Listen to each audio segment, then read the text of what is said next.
is especially disturbing because Abrego Garcia is also alleged with transporting minor children.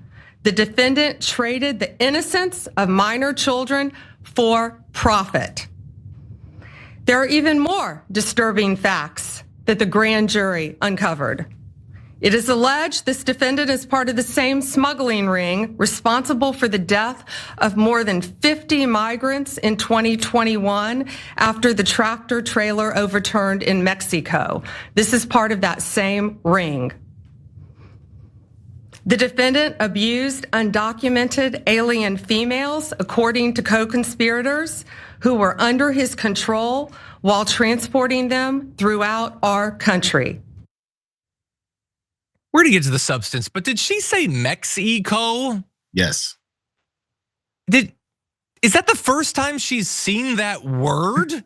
I don't think you should be allowed to be involved in this trial if you don't know what Mexico is. Mexico? Is that like a corporation in a Looney Tunes?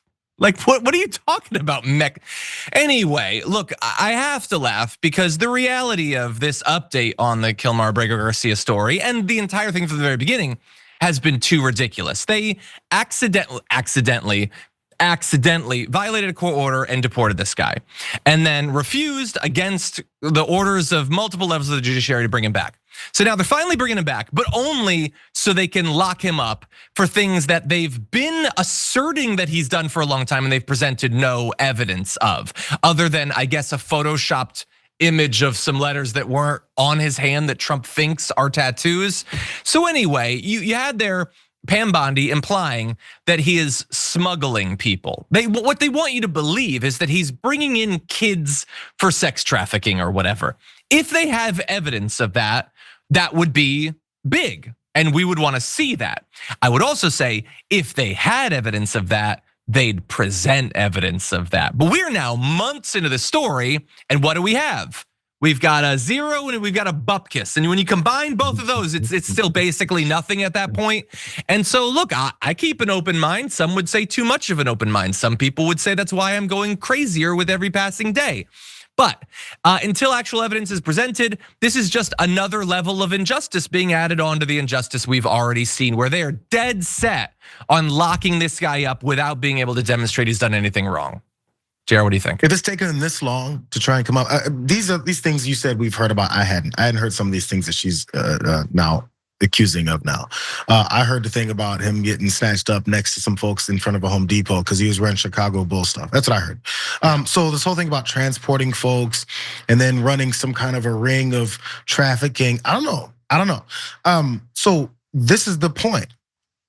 Due process. Adjudicating these things in court, which they've been avoiding in every one of these cases, because every time they do actually go to court, his clown attorneys and representatives of this administration look like fools every time. But we don't hear about the stories of how judges literally get frustrated with the stupidity and the processes with which these guys do things in their courts. And they go, why are you here? Weren't you prepared for this, sir? They always look like clowns there, so we'll see.